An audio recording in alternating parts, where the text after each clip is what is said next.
Penerapan minimasi limbah. Ada 3 tahapan utama dalam penerapan minimasi limbah. Yang pertama adalah perencanaan dan struktur organisasi. Yang kedua, mengidentifikasi limbah. Yang ketiga adalah penerapan, pengawasan, dan pengontrolan. Kemudian di slide 24 merupakan penjelasan dari slide sebelumnya, yaitu mengenai perencanaan dan struktur organisasi. Ketika kita ingin melaksanakan suatu kegiatan, tentu saja kita awali dengan merencanakannya dulu. Ketika kita merencanakan, maka akan jelas apa yang akan dikerjakan. Nah, hal-hal yang dilakukan dalam tahap perencanaan dan struktur organisasi ini adalah yang pertama, membentuk kesepakatan manajemen, kemudian membuat program perencanaan, menentukan tujuan dan prioritas, serta membentuk tim audit. Di sini adalah bentuk dari perencanaan, karena di sini disebut ya kesepakatan manajemen, karena ini adalah sesuatu bentuk kegiatan yang mungkin baru dilakukan oleh suatu perusahaan. Oleh karena itu perlu disepakati oleh pihak manajemen, terutama sekali adalah persetujuan dari manajemen puncak atau pimpinan puncak, karena staf atau pegawai di bawahnya baru akan bekerja ketika memang sudah ada komitmen yang kuat dari pimpinannya. Kemudian membuat program perencanaan. Tadi saya katakan bahwa untuk melakukan kegiatan tentu kita buat dulu apa saja programnya secara terstruktur. Kemudian tetapkan tujuannya. Dengan demikian nanti kita bisa mengevaluasi apakah memang tujuan yang kita harapkan tersebut tercapai atau tidak, dan nanti dipilih mana kegiatan yang memang menjadi prioritas. Selanjutnya, membentuk tim audit. Untuk pelaksanaan ini tentu saja tidak bisa berjalan sendiri, perlu ada tim yang nanti bertugas untuk mengaudit atau mengevaluasi sejauh mana kegiatan yang telah terprogramkan dalam perencanaan itu tercapai atau tidak tujuannya. Bagian kedua dari tahapan penerapan minimasi limbah adalah mengidentifikasi limbah. Hal-hal yang dapat dilakukan untuk mengidentifikasi limbah itu yang pertama adalah mengidentifikasi proses produksi. Jadi untuk tahu apa limbah yang akan dihasilkan, tentu kita identifikasi dulu proses produksinya. Identifikasi ini dapat dilakukan dengan cara memeriksa tempat produksinya, ya. Kemudian mengidentifikasi perbedaan proses pada tempat produksi. Jadi kan biasanya dalam satu pabrik itu terdiri dari beberapa bagian tempat produksi, misalnya ada bagian penerimaan bahan baku, kemudian ada sortasi, kemudian ada tempat khusus untuk pengupasan, pencucian, kemudian mungkin ada tempat pemotongan, produksi, kemudian ada pengemasan. Nah, masing-masing itu diperiksa dan diidentifikasi apa perbedaan proses dari masing-masing tempat tersebut. Kemudian membuat daftar proses. Jadi dari kegiatan yang ada di proses produksi apa saja dibuat daftarnya, dan dicari tahu informasi sebanyak-banyaknya pada setiap proses yang terlibat di situ. Kemudian di slide ke-26, penyeleksian minimasi limbah. Ada beberapa di sini alternatif untuk melakukan minimasi limbah. Di sini misalnya adalah dengan modifikasi proses, yaitu artinya kita mengubah sedikit dari yang ada. Misalnya selama ini mungkin proses yang kita lakukan ternyata menghasilkan limbah yang cukup banyak dan ini menjadi masalah. Mungkin dari pihak produksi mendapatkan informasi atau mungkin mendapatkan sumber dari yang lain bahwa ada proses yang dapat menjalankan kegiatan tersebut yang ternyata lebih efisien, artinya di sini mungkin mengurangi limbahnya. Nah, jadi di sini bagian produksi bisa melakukan modifikasi proses agar memang limbah tersebut dapat berkurang dari sebelumnya. Kemudian yang kedua dengan melakukan penggantian bahan baku. Selama ini mungkin bahan baku yang digunakan itu banyak menghasilkan limbah, ya. Tadi dengan mungkin perkembangan teknologi atau informasi baru, kemudian dapat ditemukanlah bahan baku yang mungkin lebih baik sehingga bisa menurunkan jumlah limbahnya. Kemudian adalah melakukan kegiatan 3R, recycle, recovery, dan reuse. Nanti setelah itu dilakukan evaluasi secara ekonomis, artinya secara finansial dari beberapa alternatif tadi, mana yang memang bisa layak dikerjakan secara ekonomis. Bisa jadi ya, setiap proses itu mungkin bahkan sampai bisa membuat limbahnya itu jadi zero atau nol. Akan tetapi perlu dicek lagi apakah memang biaya yang dikeluarkan seimbang dengan keuntungan yang didapat. Makanya itu perlu dilakukan evaluasi ekonomis. Selanjutnya penyelesaian kriteria. Jadi dari beberapa alternatif tadi itu dikaji lagi ya dari segi ekonominya, hukumnya, sosial budaya, serta lingkungannya. Nah, dari beberapa alternatif tentu ya artinya ada alternatif berarti mungkin ada beberapa poin pilihan yang bisa dilakukan dalam hal meminimasi limbah. Nah, nanti dipilih mana yang menjadi alternatif yang prioritas. Setelah itu baru dilakukan penyelesaian dan dilaksanakan. Tahapan kedua dalam mengidentifikasi limbah adalah menetapkan input proses. Input di sini artinya adalah bahan-bahan yang masuk. Jadi dalam hal ini dilakukan kegiatan penghitungan semua bahan yang masuk dalam proses masing-masing. Apa saja input itu? Bisa berupa bahan baku, bisa berupa energi, maupun berupa air.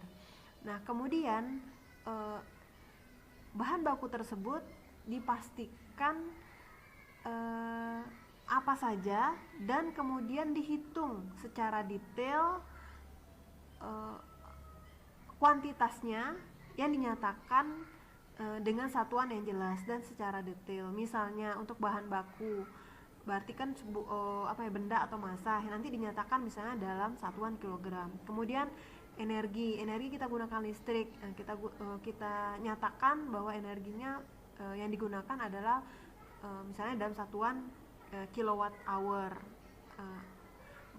Kemudian untuk bahan baku input berupa air misalnya berapa yang digunakan, misalnya dalam satuan liter.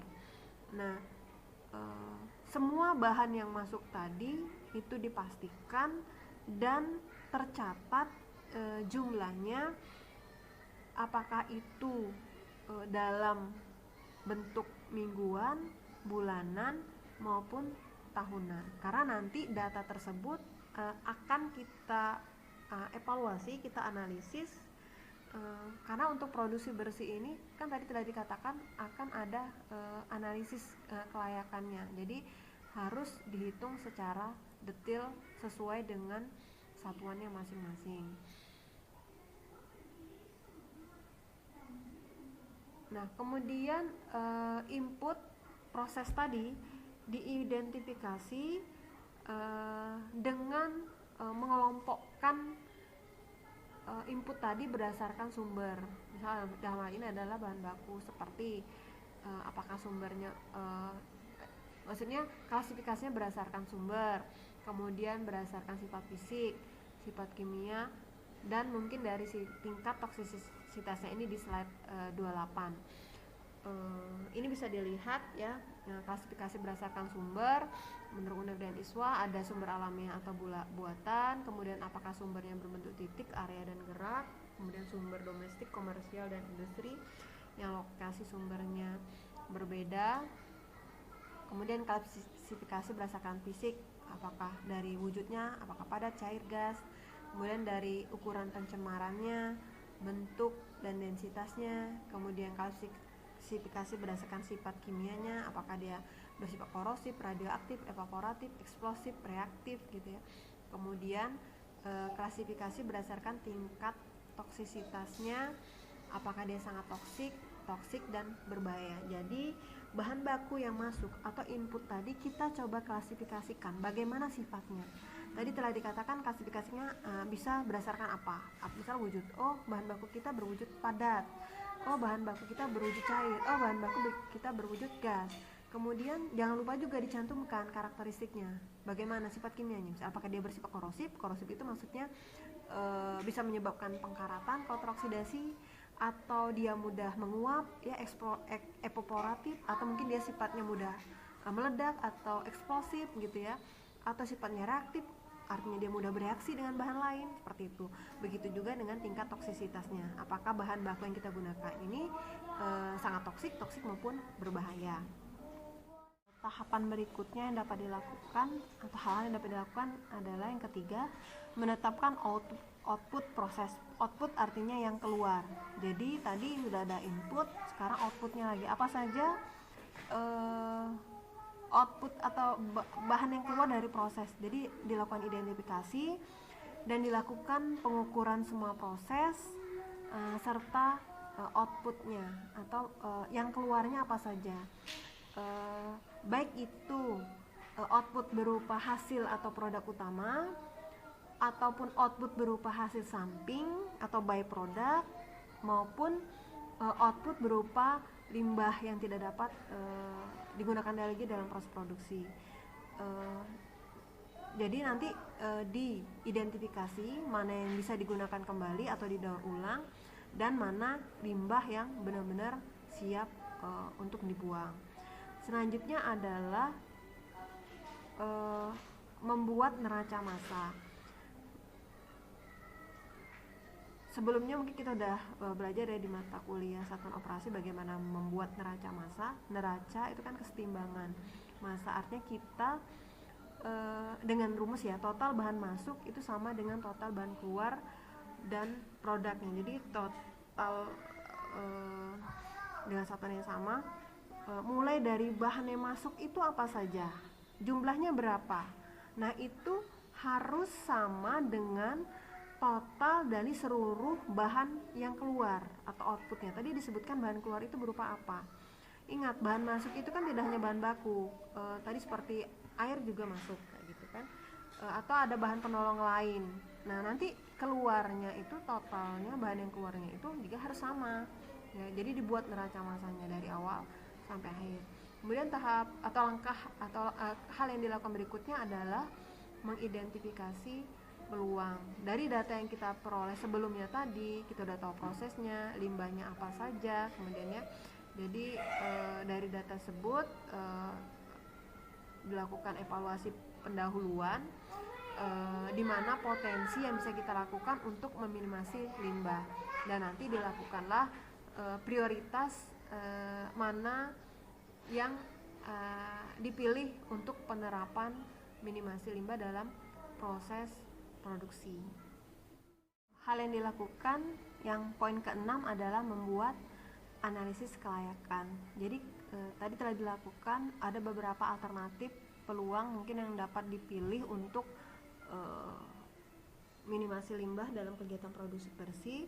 Nah nanti untuk jadi bahan pertimbangan dilakukan beberapa pertimbangan. Misalnya adalah pertimbangan dari segi teknologi, dilihat apa yang bisa dilakukan. Misalnya kita sudah punya alternatif nih, bahwa limbah A atau produk samping A ini bisa kita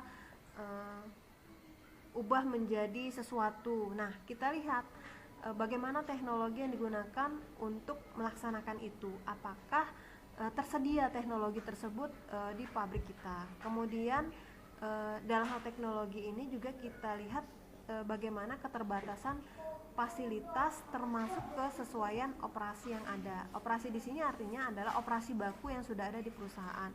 Khawatirnya ketika kita menerapkan minimasi limbah ternyata malah mengganggu operasi yang utama. Nah, jadi perlu dilihat bagaimana kesesuaian alternatif yang kita pilih tadi terhadap operasi yang ada. Kemudian pertimbangkan juga syarat membuat produk. Apakah dengan kita menerapkan pilihan produksi bersih dan minimasi limbah tadi tetap tidak mempengaruhi persyaratan membuat produk utama. Kemudian keamanan operator dalam menjalankan opsi atau peluang tadi.